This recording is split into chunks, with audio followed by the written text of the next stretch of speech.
So, hi, everyone. Welcome. Thank you for coming. Did everyone sign in?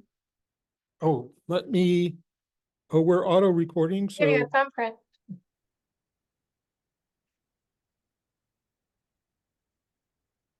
and Dave has kindly agreed to take notes. Kindly get this board to work with.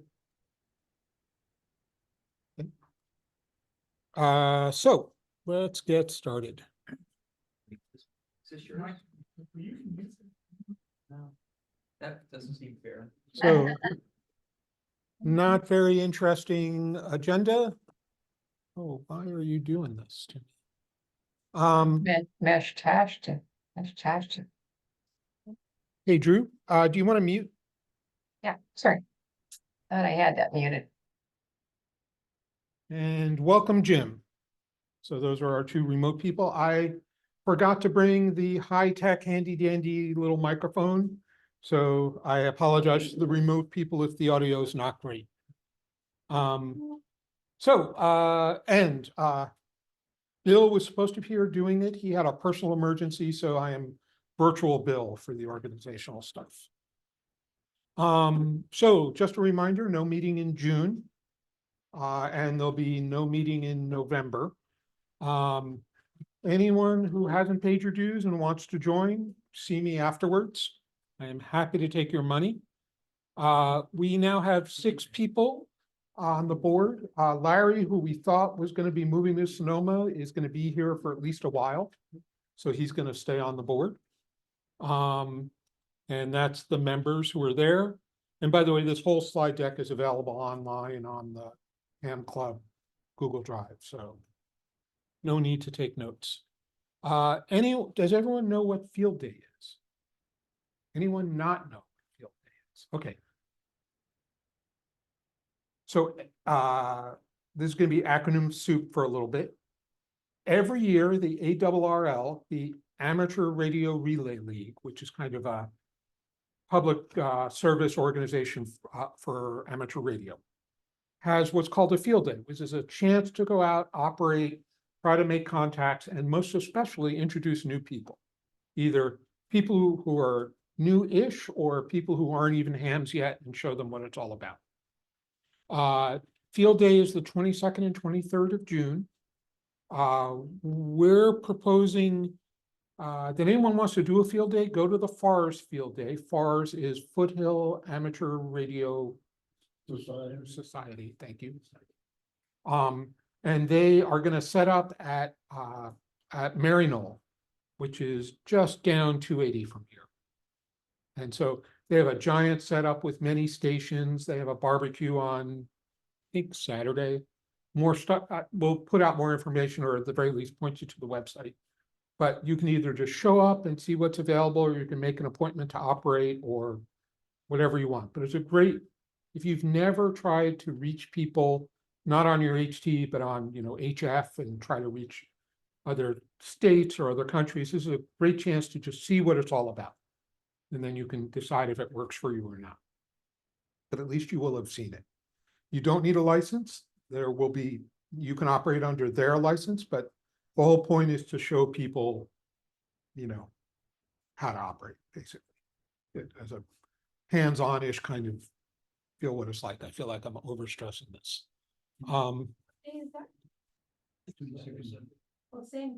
Friday, Saturday, Sunday, I think. It might be Friday and Saturday. I'm not sure. Actually, we all have phones. We can look. So extensions license, does that let you use some of those frequencies? Some of those frequencies like that. Some of them, but since there'll be extras there, you can always use their call sign to operate on whatever. Yeah. As long as they control the radio, you can talk on it. Is it really 24 hours? Yeah, it really is 24 hours. They have camper vans, they spend the night. A lot of the And hardcore barbecue. go home,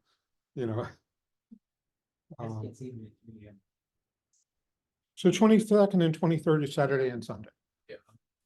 But I know Friday they are setting up. And so there's always things people can help with. So if you feel like helping, that would be fine. So, a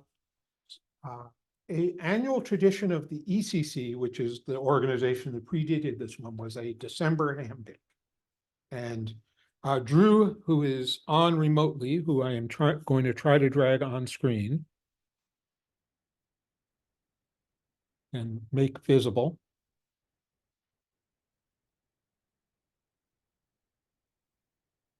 Which it won't let me. There. So there's Drew. Hopefully you can see her lovely countenance. So Drew, you were still muted. Do you want to talk about the ham bake?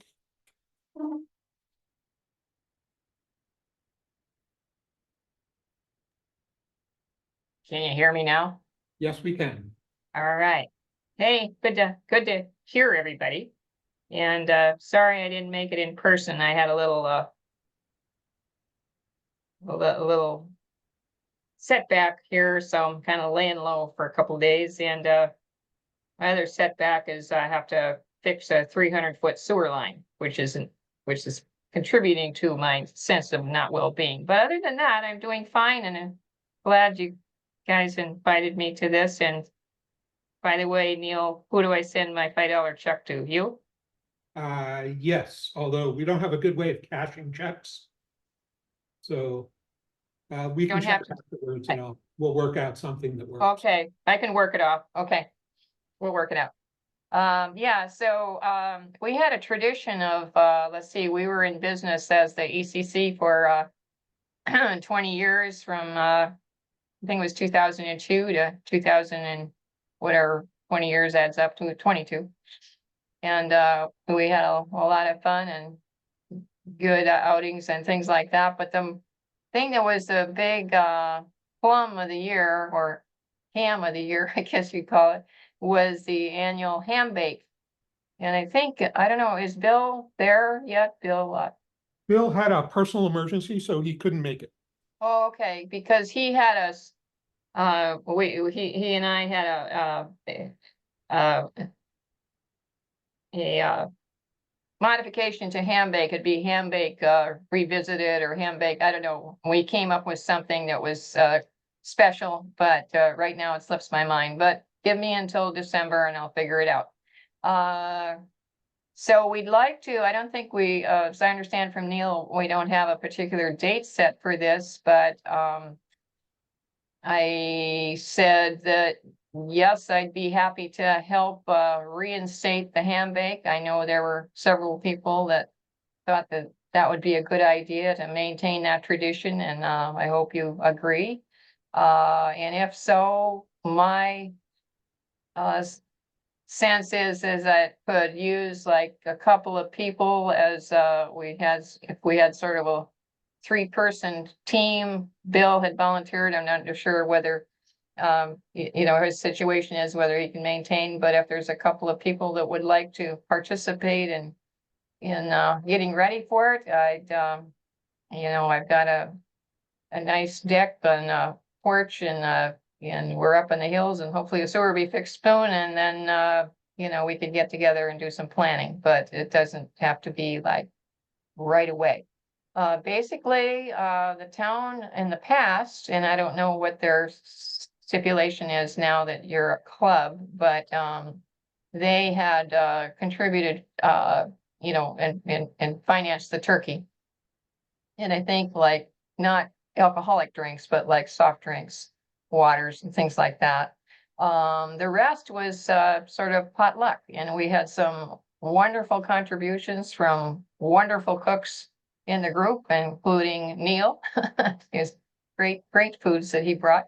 And so I'm kind of de facto volunteering in, Neil, if you don't mind, for some kind of a dish. And so there'll be kind of a planning meeting to set up, you know, what are some things we might be looking for to supplement.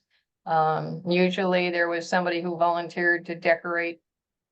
Neil, would it still be in the usual spot there or is there a new spot? All to be worked out. Yeah, okay, all to be worked out. That's great. So we'd have a place, and we'd have the meal, and we usually had, you know, some speeches. So you usually invited the city manager and, the fire district, leader, someone like Denise or something like that, or Jay or whoever would like to come. And, just kind of had a good relaxing time. And the important thing is that was, in historically for not only the ECC members, but their spouses or significant companions. So all those things are part of when we were a committee. And Neil, I guess you and I might need to have a side conversation of whether the city will support part of that, or whether we have to go to Plan B on a couple of those things. So those are part of the preliminary planning things that we need to do. But so let me first ask the question before I get specific is, how do you all feel about that? So I see nods around the room. Nods? Not lateral, but up and down? Up and down, but I can't tell if they're falling asleep or not. Oh, well, don't fall asleep. I can always sing if that'll wake you up. You don't want to necessarily hear that, so you might want to stay awake. I know it's a long day for many of us, and so that's kind of the rough layout of it, and it sounds like we've got interest, and I don't know if there's anybody now that feels strong enough to raise their paw and say, hey, I can help by doing this or doing that, or I can help and I'll figure it out later. Are there any people who are, willing to lend a hand or whatever? Well, so there's two types of help. Everyone's expected for the potluck to bring something. Expected means encouraged. Yeah. Right, some kind of a dish, or since we have to, if we have anything like a wine or something, that has to be a contribution from someone who is willing to do that. No, I don't know where Ed Jones is part of the group, but Ed always used to, bring a marvelous dish and sometimes a bottle of wine when he decided he didn't want to cook a dish, but, So I think, I saw nods from everyone who reacted at least. okay, very good. So I won't have, I won't have problem finding some But let me, ham associates. let me ask the other half of your question, which is someone willing to be the third person on the organizing committee? That's basically, that was an ask Drew expressed earlier on. When we were talking. Yeah. And if you want to think about it, that's okay. I know how it is to be in a meeting and all of a sudden the spotlight's out there and it's flashing around and you're getting nervous and stuff, but Okay. if So- you want to take down this little note, I'm sure you have it, but my phone, and because I've got kids in Minnesota and kids in Northern California, it's 24/7, but I appreciate it, but wasn't exactly 2 o'clock in the morning. But anyway, it's 650-208-6550. Drew, we found you a third. Oh, a third. Who's the third? Signed up, Who's that? PK. Oh, PK. I don't think I know PK, but I'm happy to have PK on board. We will Thank you send so an much. intro email giving you each of everyone's emails. Few days so down. What do you want, Glenn? But he's gonna be the third. 2 for 1. Well, thank you.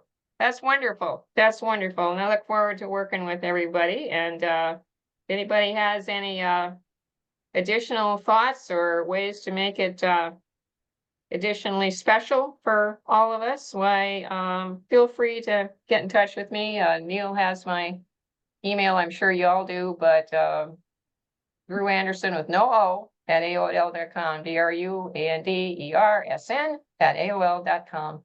And I gave you the phone number, and if you forget, why Neil knows what it all is. So I just look forward to revitalizing the ham bake. Whatever Bill and I renamed it, it was Ham Bake Plus or Ham Bake Revisited or Ham Bake, you were all something, we did something clever.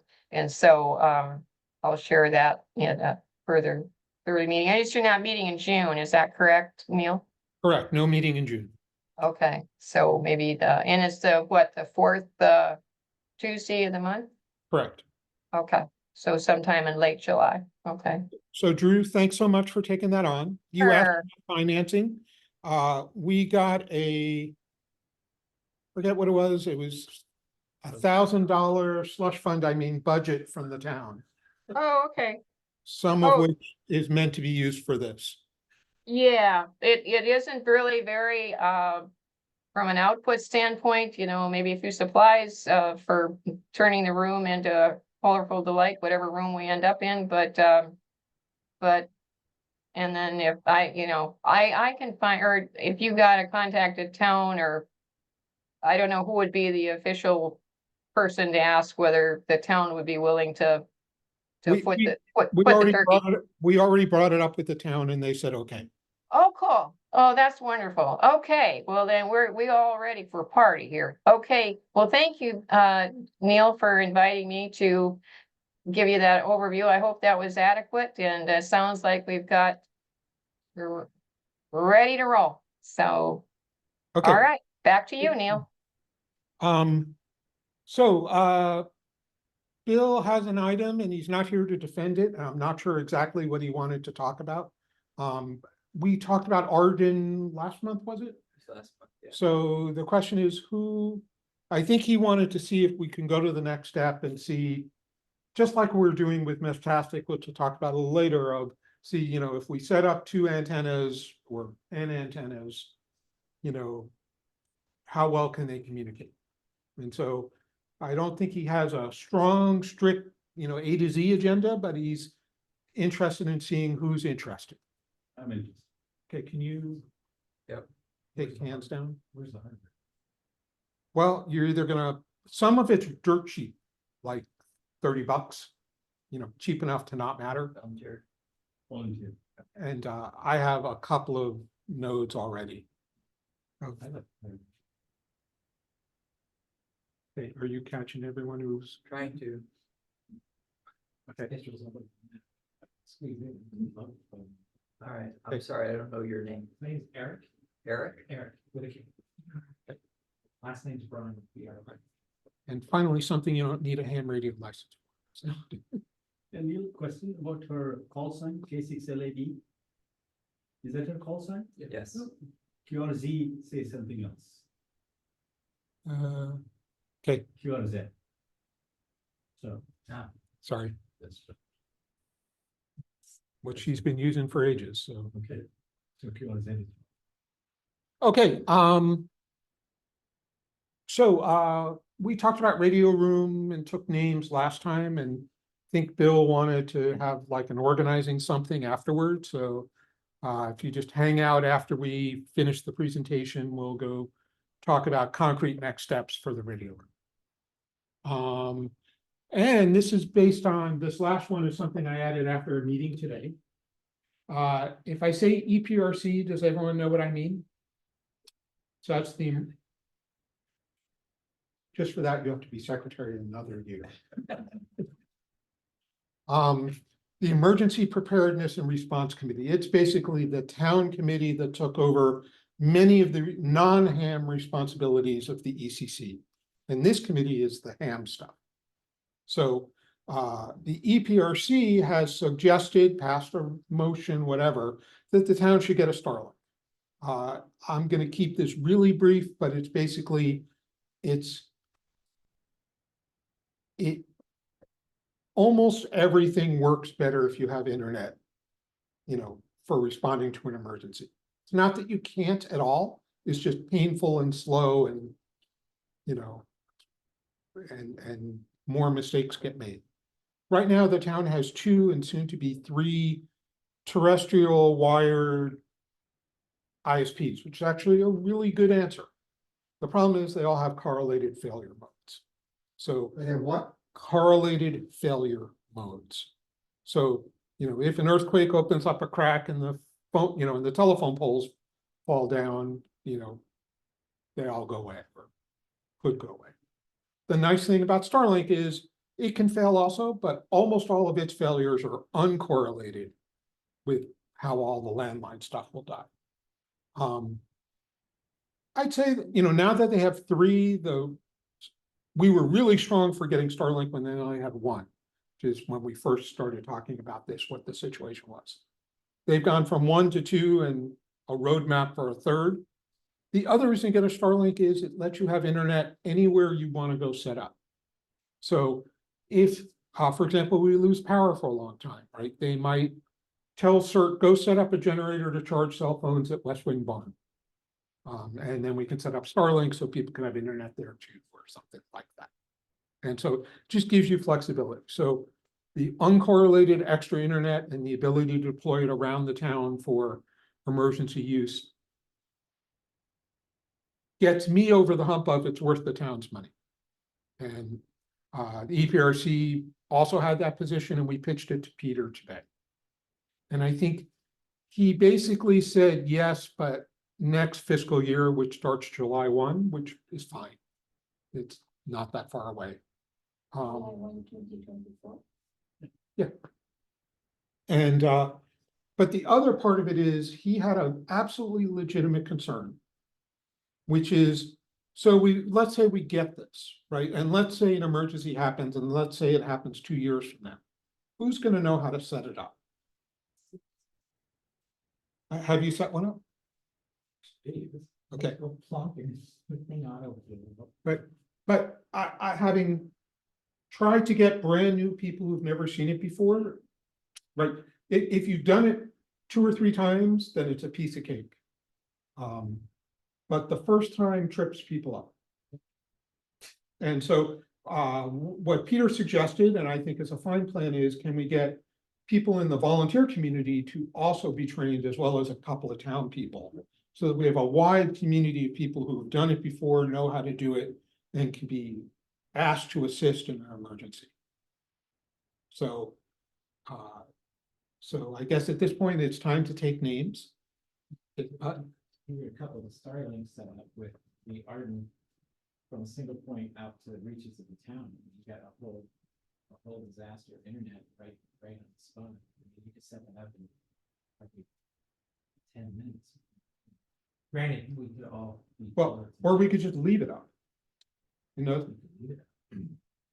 Guess that's gotta be at least. could be, right? Yeah. So, hey, so time for Dave to take names. Since I'm trained, I volunteer. And one thing we would like to do is to, I'm not saying you have to volunteer for this, but at the very least, sorry, let me speak English. We want to make a Starlink for dummies. So basically, maybe not aimed all the way to you've never heard of Starlink before, go ahead and set it up. But definitely you haven't seen it in 2 or 3 years. Here's the steps you have to do to go get it up and running. You've taken the class once, but never thought about it again. And so writing that documentation is not necessarily as easy as it sounds to get it really to that level of,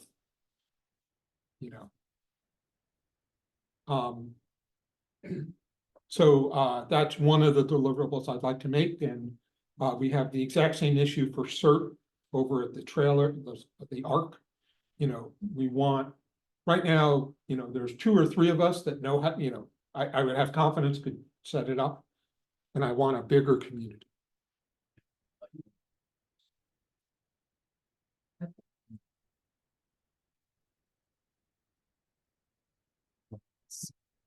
In this last meeting, I don't know if you guys talked about it, I had the wrong Tuesday. There were a lot of Tuesdays. 4 or 5 of them every month. We're gonna mark you down as volunteer. And I would like to go in that direction. Neil?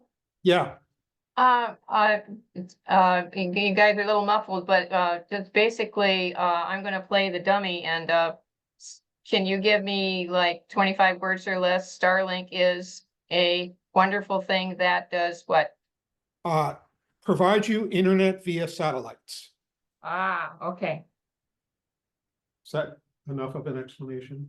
And then what would be involved, like the training would just be to know how to, big emergency happens, and so how do you get in there and set it up and Right, climb through the rubble and do it, right? where do we store it? How do you get in? You know, how do you take it out of the box? How do you put the 3 wires that you have to hook up together? I see. And do you have to be electrically engineer trained, or can you be journalism trained, or what's the bandwidth? More like plugging in an iron. Drew, can you use an iron? Can I use an iron? I haven't for a number of years, but I'm sure I can retrain on it if necessary. So, you know, I'd say it's like any other piece of equipment that's not intrinsically hard. It's just if you've never seen it before, you know, it can be puzzling. Great, okay. Very good. Well, I look forward to hearing some of the nitty gritty about it. I didn't hear you ask to be one of the people who are trained, but if I heard it wrong, let me know.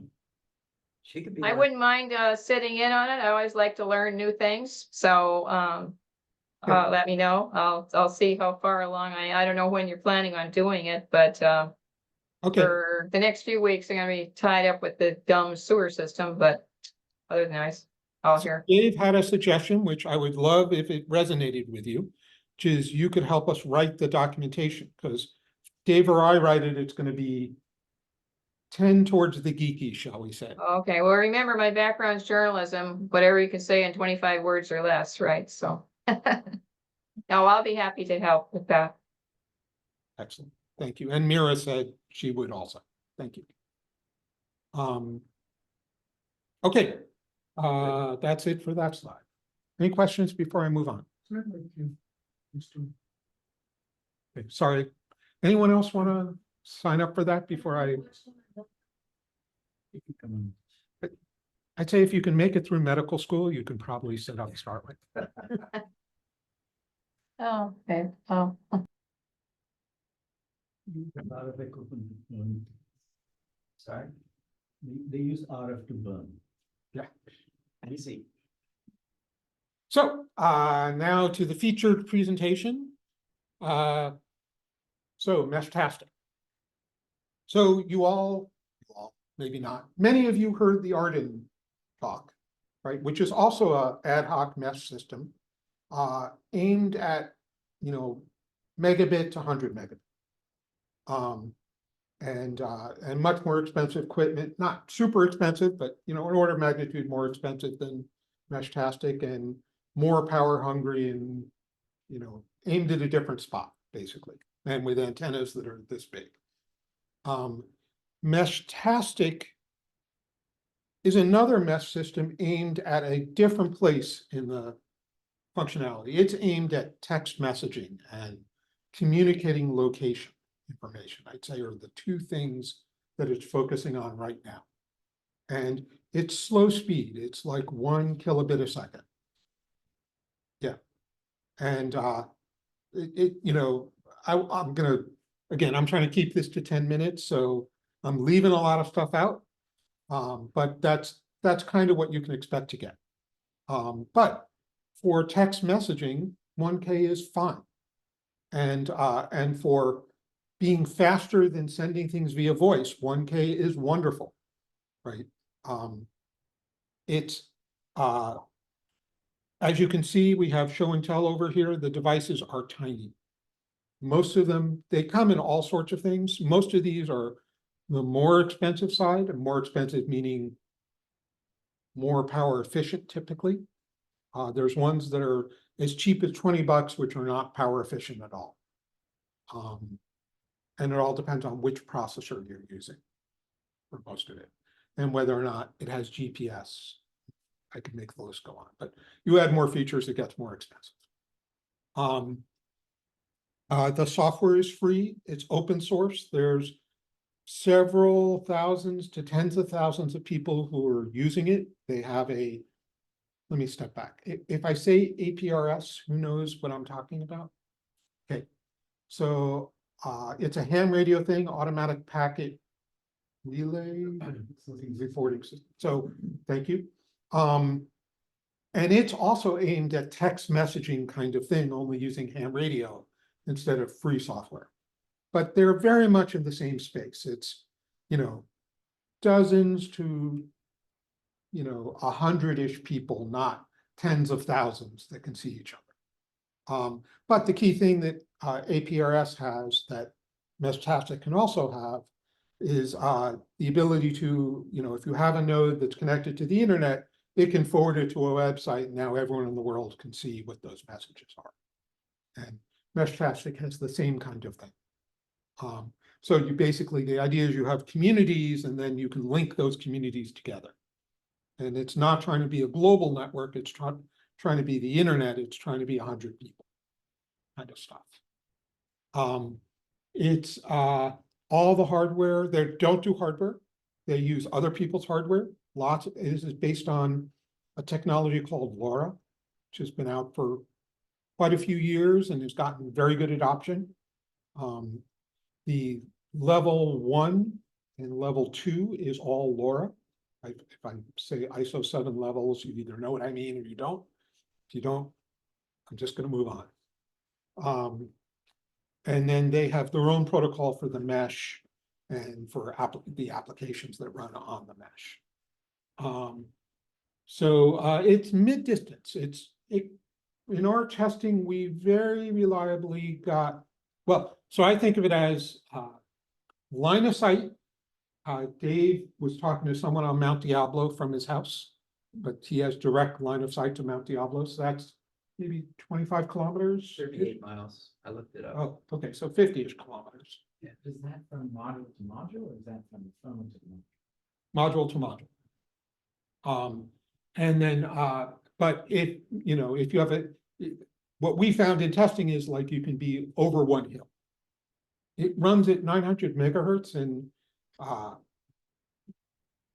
not going to try to radio geek out, but basically that's what cordless phones often are, and it has some significant ability to bend over a hill, but not unlimited ability.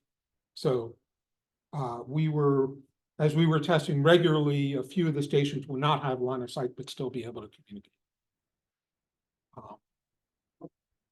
So we talked about speed, 900 megahertz, and LoRa. So all of that's done.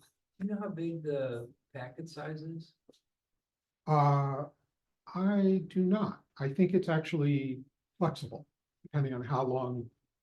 I don't think it breaks it up in fragments. Yeah, all right. Doesn't use. It's absolutely not TCP. But it's error. It is error corrected and has the ability to be encrypted. So it's No, this is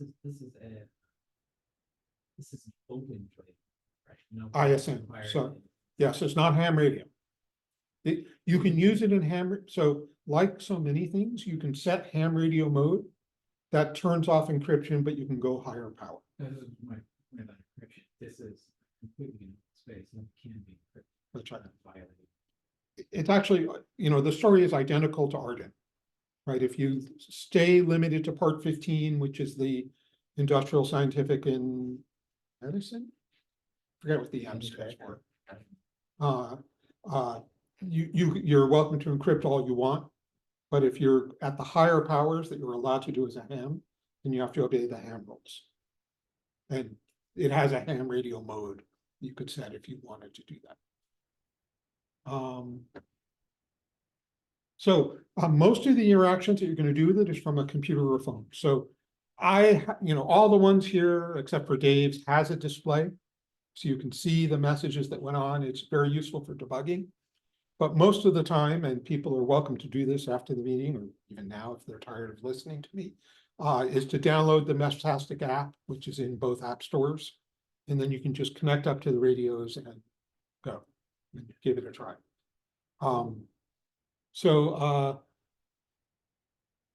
But from the phone is how you will enter the text. And if you receive a text, you'll see what's going on. You can see the locations of all the nodes that have communicated in the mesh, not just directly, but anywhere that managed to make a hop to you.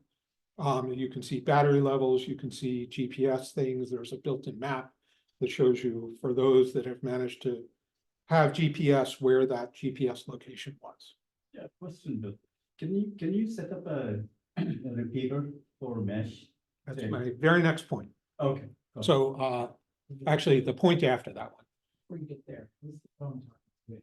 Bluetooth. Wi-Fi or it's all- it's So- gonna be real short. So they don't make their own hardware. There's a plethora of hardware out there. So Bluetooth is what almost everyone supports. Okay, if I say ESP32, does that mean anything to you? So there are many ESP32 boards, those support Wi-Fi. Okay, for the price of having like 1/5 the power duration.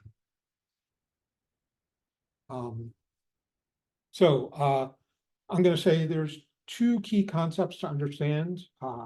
This is the geek part of the talk. So one is a node, that's a particular radio. Every node has an ID. The ID is based on the MAC address. You can also give it a 4-letter code that is more human understandable. So mine are NK, my initials, and then the 2 digits. Dave is DAV3, I think, for the one you Yeah, I brought. think I've been flipping them over to DS 1, 2, 3, 4 now. Okay, well, you only got 4 digits, so. No, Four. DS 1, DS 2. Oh, I see, for not. So, so the other thing is a channel. There are 2 ways to communicate. One is I want to send something to Dave's radio, and Andy is in the middle. So, I will send out my message, Andy will pick it up to say, oh, it's a message for Dave. Based on something I'm gonna talk about later, he decides it's his turn to go send it out to the next step, then eventually Dave will get. So that's point to point. There's also what's called a channel. And a channel is the broadcast. So we have a Dave channel that Dave set up and everyone's copied. We could set up a CERT channel and an H channel, whatever you want.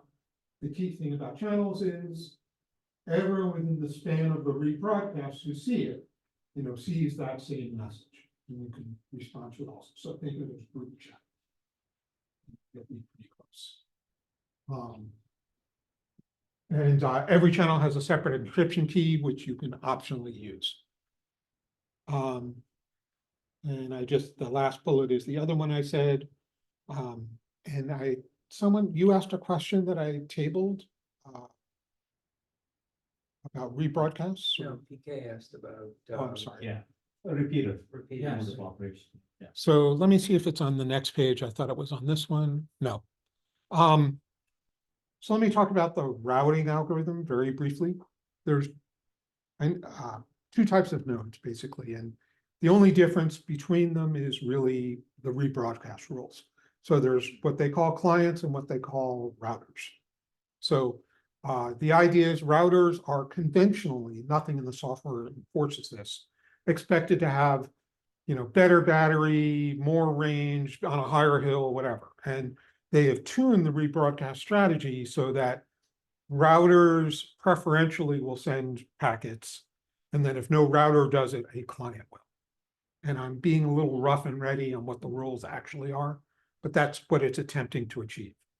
The other rule it attempts to do is nodes that are further, so it's, why don't I just say it, otherwise it will be opaque.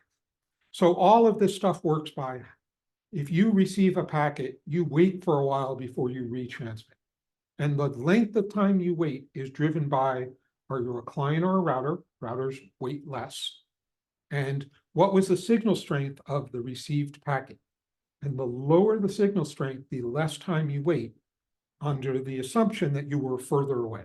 That might not be a true assumption, but that's the assumption. And so the idea is, routers go first and will send it. And then further away nodes will go, and then gradually it will go closer and closer. And if you see a rebroadcast from someone else, you will not rebroadcast. Yeah, really high up. Guy first sent it out, guy high up gets it immediately, and the guy in the middle gets it immediately. How's the guy in the middle know not to broadcast? If he sees the guy up high rebroadcasting, then he takes it out of his output view. So not perfect.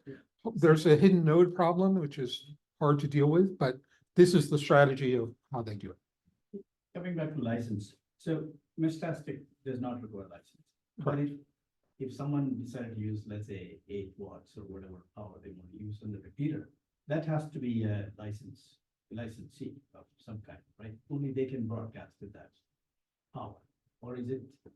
So the mode has to change? I think you could do it as a hand. Although I'm not 100% sure about the 900 megahertz amateur radio rules. Yeah. I don't think there's a licensed 900 megahertz in the 902 to 930 ISM band. So, I mean, nothing stops you from doing that except for the fear of the FCC.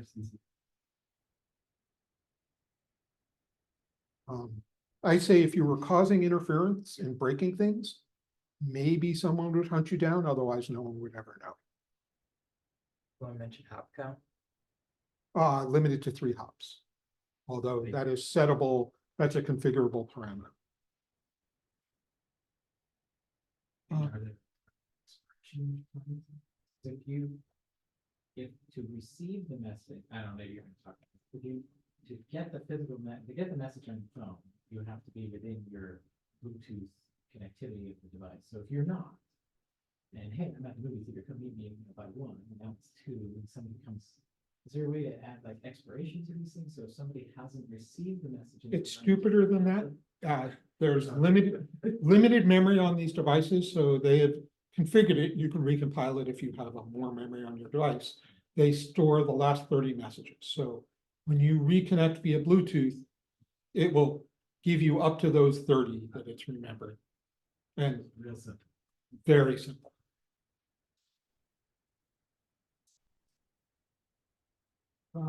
Let's see. I'm not going to talk a whole lot about this. I am happy to do show and tell, especially with your phone if you download Meshtastic, or my phone if you don't want to. But this is basically the kind of stuff you can do. It's relatively full featured from your phone. There is also an equivalent web interface that supports all the same things in completely different sets of screens.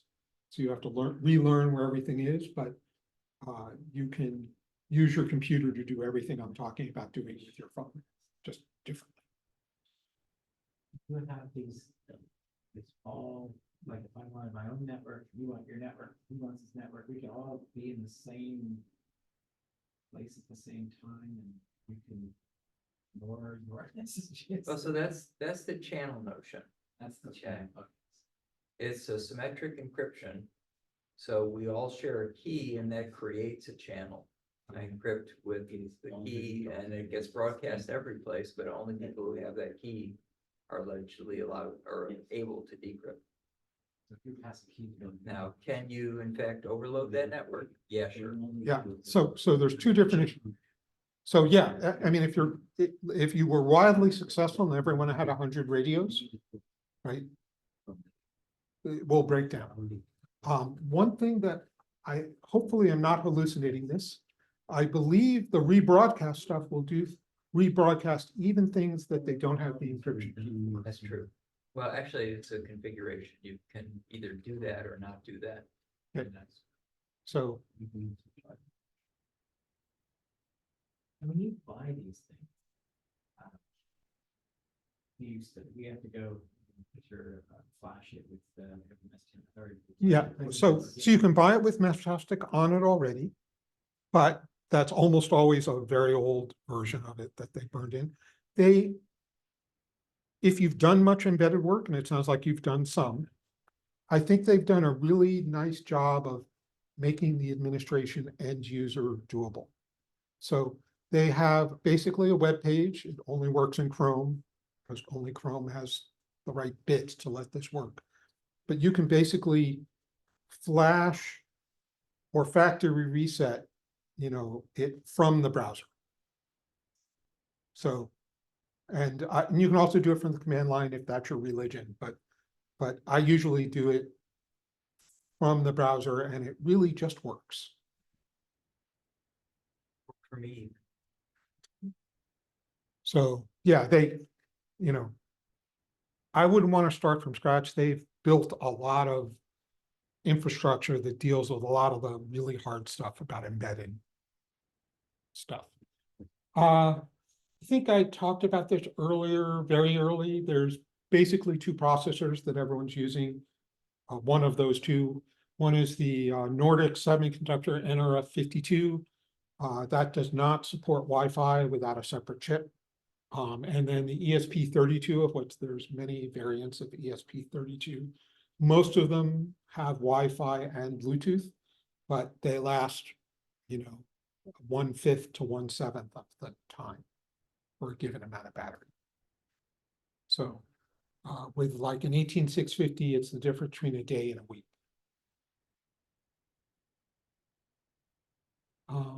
Let me move on.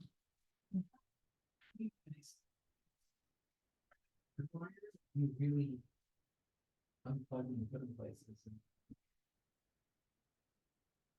So ask that again at the end, because Well, I was gonna give you the short answer, which is we're still playing, well, Neil's further along with this and I'm playing around with them. I've put one on the roof with the solar panel on it. I've got two on my desk and they talk to each other, The solar panel that I had in mind is kind of pretty awesome. It's sort of again, it's there. so I let me get to the end before we distract with what next steps might be, and just we did for 3 other things, I'm gonna ask the question, who wants to play? So show and tell, these are there. This is a LilyGo T-Echo. It's got very small thing. By the way, random question for Dave. Have you ever figured out how to get that screen on these things? never. I Okay, figure that's another one of those advertising screens that maybe it was an earlier version. it was killing me. I was looking for Yeah. how to do it and couldn't see. This is a different version. This is a T-beam. That's the T-beam Supreme, of which I have one down there. Those are cheap and very popular. And this isn't being shown with cases, but LilyGo doesn't make a case for these, but there's a lot of Etsy and print your own and kind of things like that. There's a community around these things. So there's a company that I like is pretty interesting, Rack Wireless. That's the one in the little box that doesn't have a case.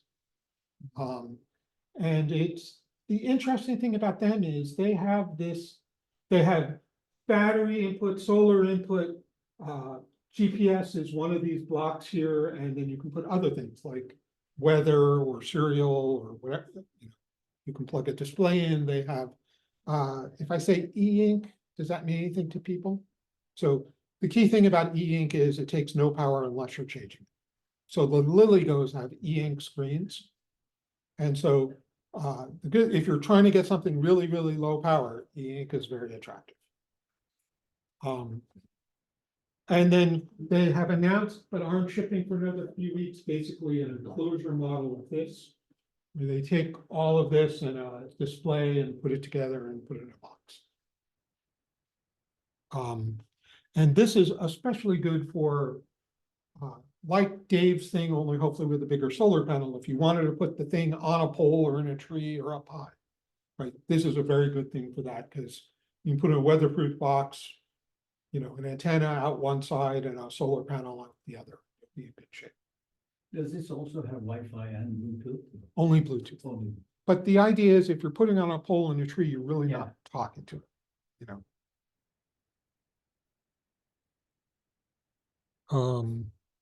And I didn't talk about it. There is a remote administration capability. If it's crashed, it won't help you, but you can do all sorts of things, just over the mesh if you put the right bits on it. So people, if they wanted to add a new channel for something that's way up in a tree 10 miles away, that's how you can make that happen without having to go out there. Okay. Oh, and here's where I put the routing. I got confused. I think I've talked about everything in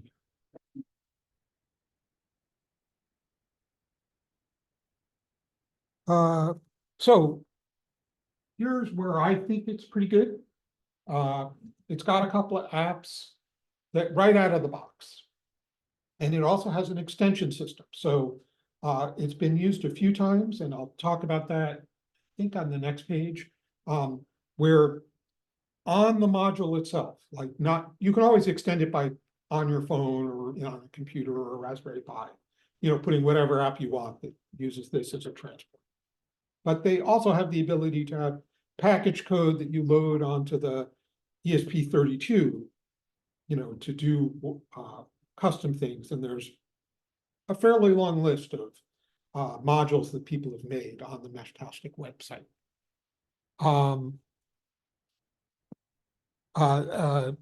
And while the protocol itself isn't TCP/IP, they have support for, their answer for that is MQTT, which is a message passing protocol. And that's how you link, via TCP/IP, these islands together to make bigger structures. Excuse me. Oh, and I said they do GPS. They also can, part of what's built into the base protocol is they announce your position every 15 minutes, but if you're moving, they announce more often. So they're trying to find this adaptive, conserve bandwidth, but let people know where you are kind of model. So that implies. Well, so many of, Node asks your phone where the No, phone is. no, so Oh, some of four, them have GPS. yeah, 4 out of the 5 of those have GPS built in. I guess it just I'm asking what. But let me give you a concrete use case. With your phone, you're never like far enough away because of Bluetooth to really have the need transmitted note. You went 4 more feet away. Well, But if the node is with me, back or something, and then obviously it's sense. yeah, it's, these radios shut down Bluetooth if you haven't used it in a while. And so it's more power efficient for them to run the GPS module than to run Bluetooth. And if you have GPS on it, we did this for the experiment we ran where we did tests around the town. It was really nice to see, how the various cars were driving around, and you could just see on the map, oh, here's this team, here's that team, here's this team. And this is a problem we have in CERT all the time. So this directly addresses it. Okay, so it's just like. The idea is you have a node with you and then you still have your phone. Yeah. So I'm just talking to the node and then the node is constantly broadcasting where it's at. Yes. So these aren't, you're implying they're less fixed position. I was under the assumption these were more fixed position things, screw them to a wall, screw them to a. So the original use case, which drove a lot of this, was people skiing or hiking, right? Out of cell phone coverage, still wanted to communicate with. And in that circumstance, the right way I think of your phone is it's the user interface Yeah. device Yeah. to the radio. I wish you did have this when I was. Which is so fun. So this is where I think it makes sense. And let me talk about CivTac for a second. This is one of those extension modules that exists. CivTac and ATAC is an existing software package originally authored by the Air Force, spun off to be open source at this point. And it's basically a situational awareness package. And so it can show teams on a map, text messaging. If you have the bandwidth, it can send photos around. It has can have satellite view, stuff like that.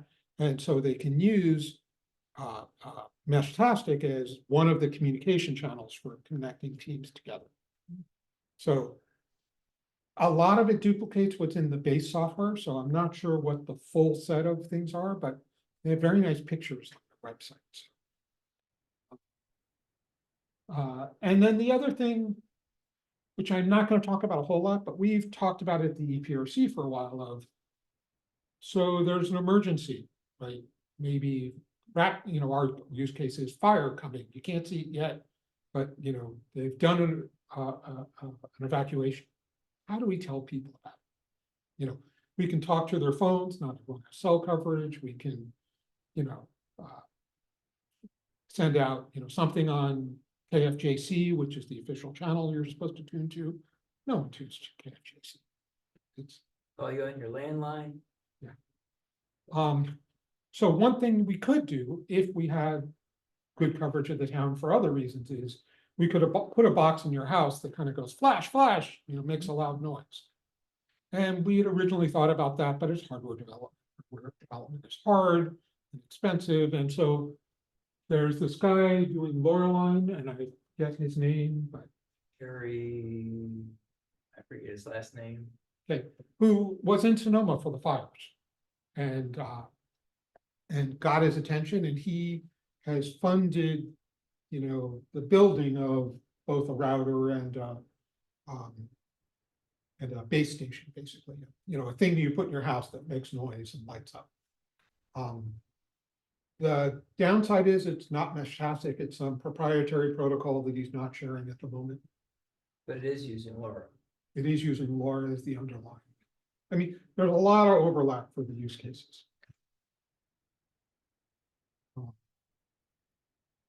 So don't know if that gap can be closed, but it's something to think about. Let's see, I am almost done. Jim, thank you for hanging on so long. So I'm not going to read these, but there's basically a bunch of places to go to, and you can go and look at it. The comms channel is actually a really good YouTube channel that has a bunch of Meshtastic stuff, both about it, how to configure it, how to make solar work, things you might want to buy. If you're just starting, I found it very helpful if someone just started out. And then the rest of them will be in the notes. I've been playing with it about 8 weeks. Yeah, probably have that 3-4 weeks. It's very approachable to get to something useful. And then there's, what does it mean to do an upload here? What's a download? What, you know, like most easy to use software. If you can get started and start to play with it, there's always more to discover later. It's the struggle to get to where the. Yeah, something no, but you know, turn we've- people away. So you could get to that doing something. Yeah, pretty quickly we got to the point where we can, you know, send text messages back and forth within range. And then on Saturday, we got together with PK and Bill and wandered around Foothill College and played Can You Hear Me Now? And not just Foothill College, we went. Yeah. I mean, we got surprisingly far, like University and El Monte could Yeah. reach. Yeah, from one of the high spots in the college. We also got out to Robleda and Carissima, I want to say. Right, That's and great. Is that where you guys were? Yeah. Elena could reach Gardner Bullis. Yeah. So that's a It's big down- hill. yeah.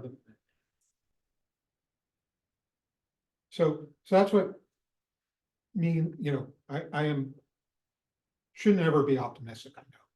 But I am somewhat optimistic that with, you know, a low double digits number of, you know, repeater sites, you know, we could get very good coverage of the town. And the other thing I find appealing about this is that it's low power enough, not with that particular box, but this is the sort of thing you could find cooperative homeowners and say, yeah, you can put that on my roof. And that might be enough to get us a lot of places and figure out, you know, where it really needs to be. Or attach it to our fence, or Yeah. You just don't have very much bandwidth though. In the end, it's like a teletype monitor, it's 100 characters a second or something. you're doing text, you're not doing photos. Yes. Type your whole message out, say send, I presume I haven't used it yet, and then when you receive a message, it's not gonna behave like a THE, but yeah, you just get the whole message, right? Yeah. I assume. Or unfortunately don't get it. But yeah, when you get into emergency service, communications, they immediately go to forms. Right, a form doesn't go down this narrow little pipe. It could, yeah. If you think about how, sorry, this is gonna be amateur radio focused. You know, how pack forms works. And I'll just say one sentence about it. Imagine a form with fill-in fields, it only sends the fill-in form fields and assumes the forms are at both sides. So you can take fill-in fields from here and put them over there. And this is, you know, the same speed to slightly faster, actually significantly faster than packet radio for amateur. And the whole county has decided that's our answer, packet radio, so.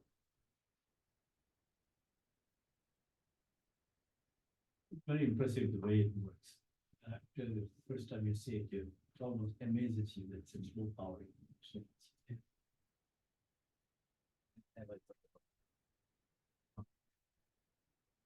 Always been something I think.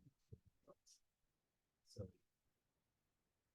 Low bandwidth communication, but this is just, you move the order on Amazon shit. And for probably. I'm probably leaving stuff out when you throw in solar panel and stuff like that, but on the order of low thousands of dollars, we could completely cover the town. And, you know, the town decided it was worth $8,000 for the name I hate, but I can't remember. When, where, These, there, where, when. yeah. So the town bought something to communicate with neighborhood watch groups, and it's be kind, be. Yep. Neil? Yes, Drew?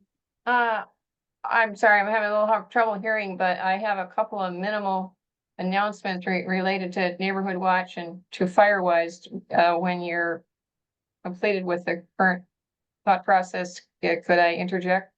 Yes, let me finish the call to action. Yeah, go ahead. I couldn't quite hear where you were at. Sorry. Sorry if the audio is bad. Yeah, that's all right. I'll survive. Good. Right? It's good. So when I get a message, I'm sick in an emergency situation, I'm at a field and I want to send I thought of this patient to the center. Can I take a picture of the phone that I filled? You can. Too slow for pictures. Meshtastic, the other one, the Pardon. Arden.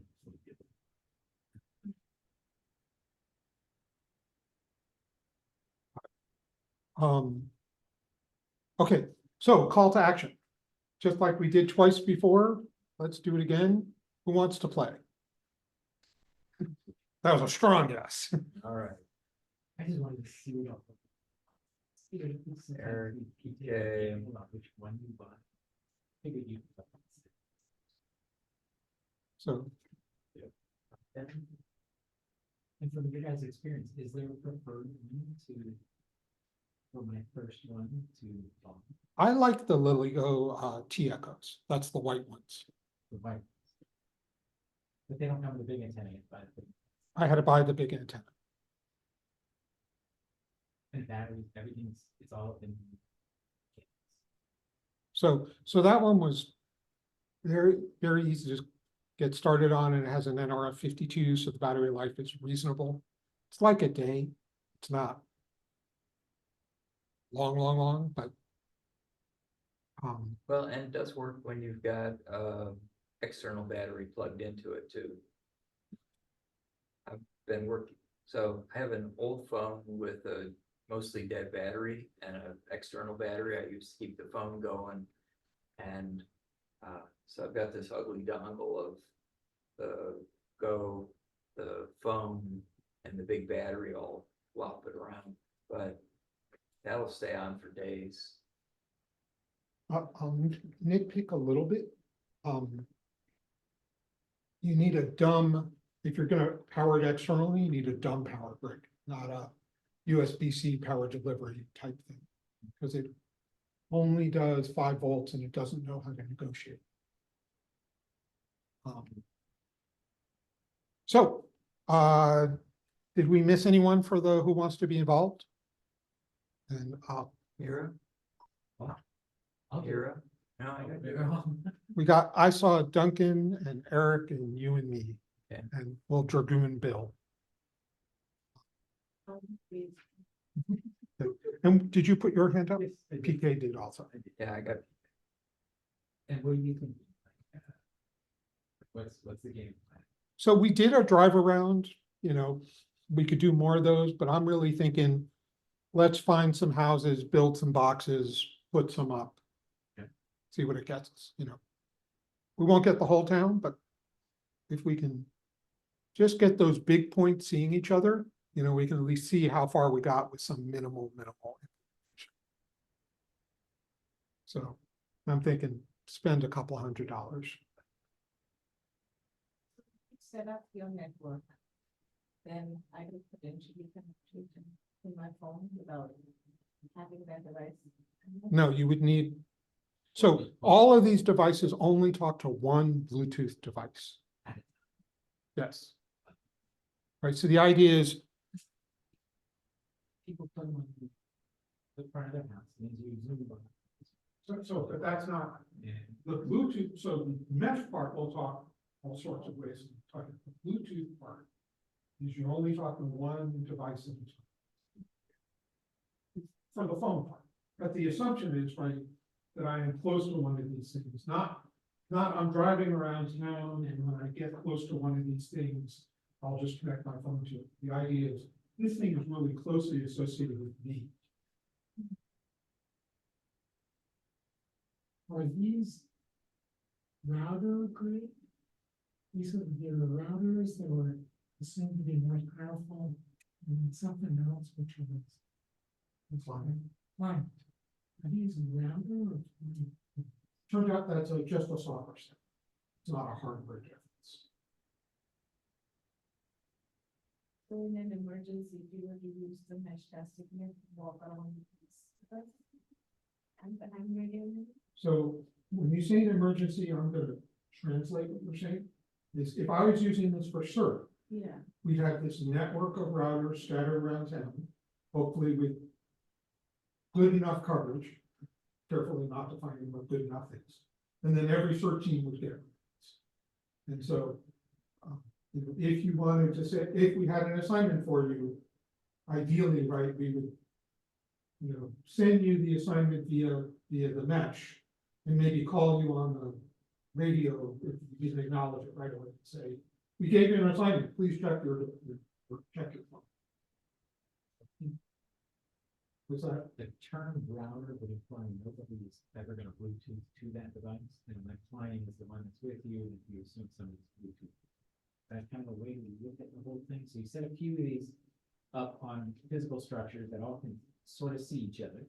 And they're the ones that are gonna relay the message around, nobody's really going to actually Bluetooth to it particularly. You can set it so you can. So let's say the one at your house, you know, was up high, but you also wanted to use it as the device at your house. Right, you could set it, there's a mode router client, which says, you know, you're gonna be both. So you can say administratively, what roles do you want it to play? So what you're saying is mostly true, but not absolutely true.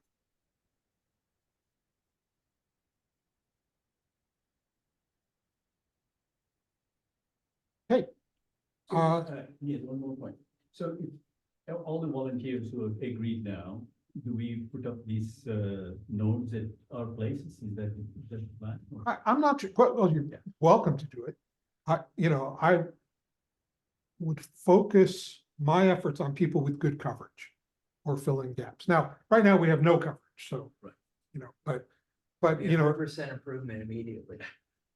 but if you were in a valley and could only see two houses or whatever, right, I would much rather put one at someone at the top of the hill, even if they weren't playing along. Yeah. So some sort of a cheat sheet helping us with some guidelines about how to put these things up would be helpful. You know, how high should these things should be? And, you know, what kind of hardware, we have to come to some understanding. My personal opinion is this one here, I guess I'm not showing that on the screen. But this one that doesn't have the case is really the best answer for the router. Right, you can plug a 5-volt solar panel directly into it. You can put a bunch of 18650 batteries on it. It should last, a couple people say with 4 batteries, it'll last 2 weeks. No sun.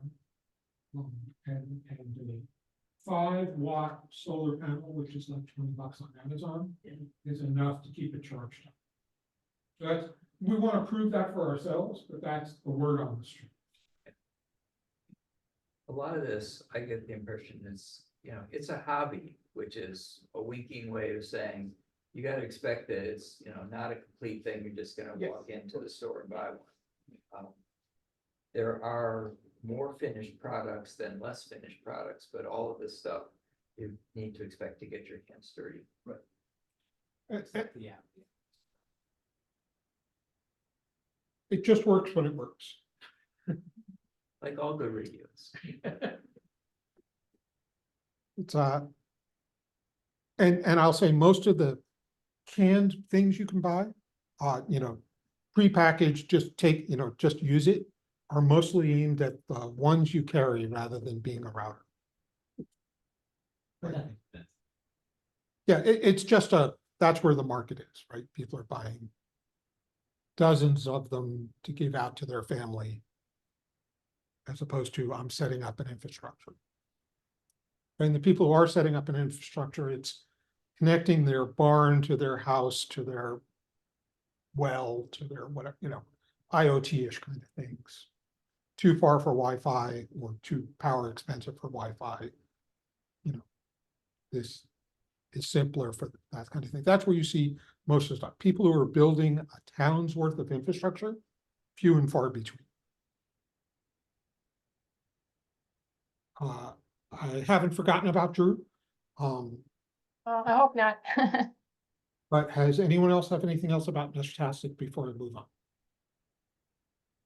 Okay, Drew, I am gonna drag your picture You're gonna drag me where? on screen so people can see you. All right. Well, I have two commercials and they're kind of related and I'm thinking through and getting all kinds of ideas of how they could be kind of supportive or intertwined with some of the things you're trying to develop from an emergency standpoint. One is Firewise, as you probably are aware, Saddle Mountain Neighborhood Firewise that I started in just a couple of weeks before COVID hit. And it took us a couple of years because of that kind of couldn't talk, couldn't do this, you know, couldn't meet.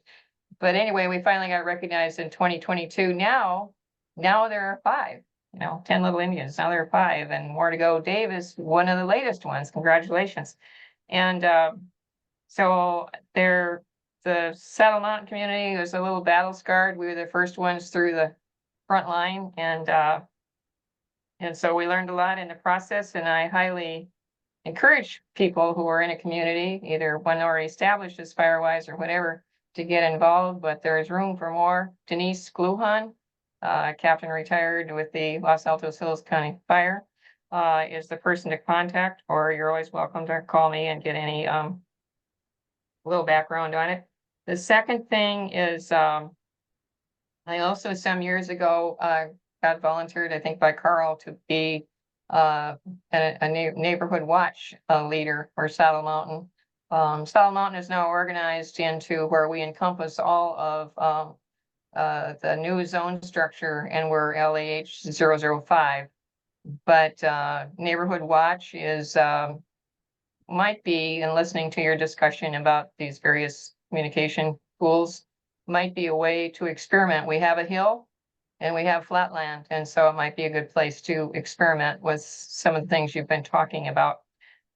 So that's my commercial. I'd like to possibly see where there can be interactive support of our mission as Firewise and Neighborhood Watch, and your mission is emergency, well, because you're the amateur club, but focused on emergency communication. Glasses on here, I get my last sentence. So I'm looking, being kind of a systems manager, which was another gig I had with a little company called Hewlett Packard, is I'd like to get a little synchronization in having systems that are a little bit integrated in how we do emergency response to various things that can happen, whether it's fire, wildfire, or whether it's, you know, bad folks in the neighborhood that think they want to relieve you of your goods, or anything in between. So that's my commercial, and I really enjoyed listening to the meeting and hearing what you guys are talking about. And thank you very much for inviting me, Neil. Happy to have you, Drew. And I have you down for your $5, even if I haven't got it. Okay, you got it. Yeah, or I can work it off, you know, the polishing radios or something like that. No, I'd be happy to get you the $5. Just let me know where to push it. But anyway, those two structures, Firewise and Neighborhood Watch, if you got it, Firewise neighborhood, you know, let me know and be glad to share about battle wounds and stories. If you've got a neighborhood watch concern of burglaries and things in your neighborhood, why, we've got, I'm working with the town, there's 2 or 3 of us who are working on a pilot for some new communication type tools. And I think what I've been hearing tonight is I think you guys have got, are on the inroads of some other things that might be effective as well. So thank you very much.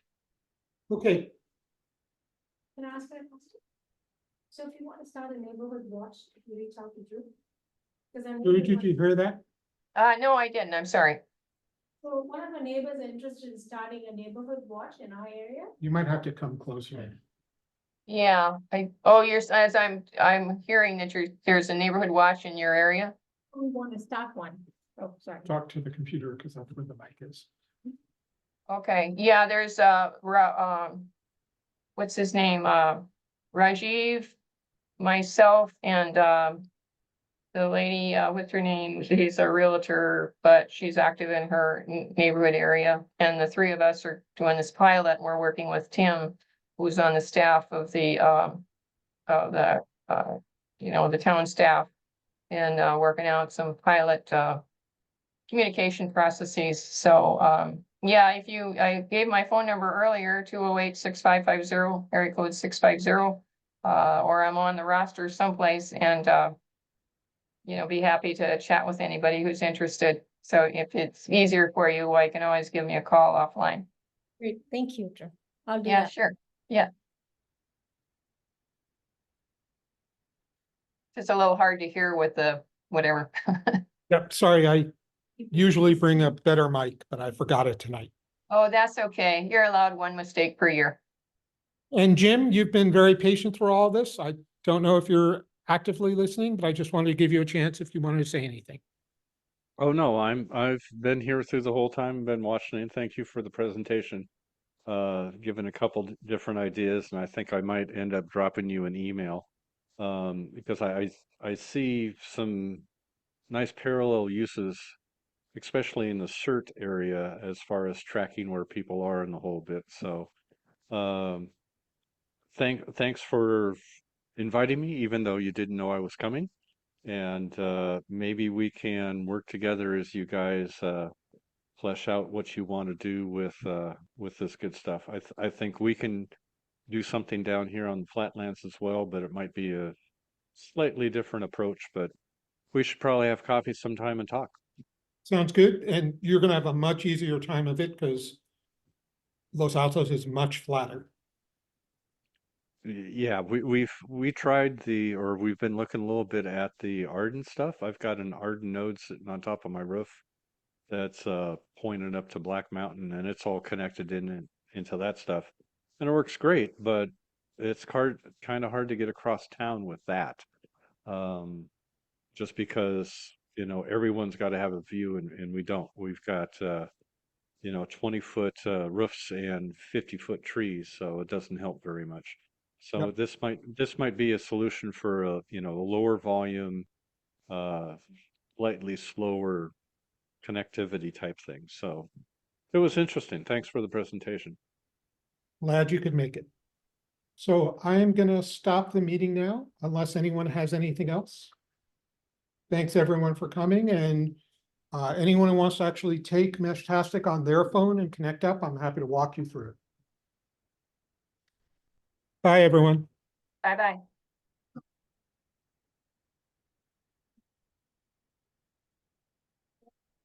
Before you let everybody walk out, you also wanted to talk about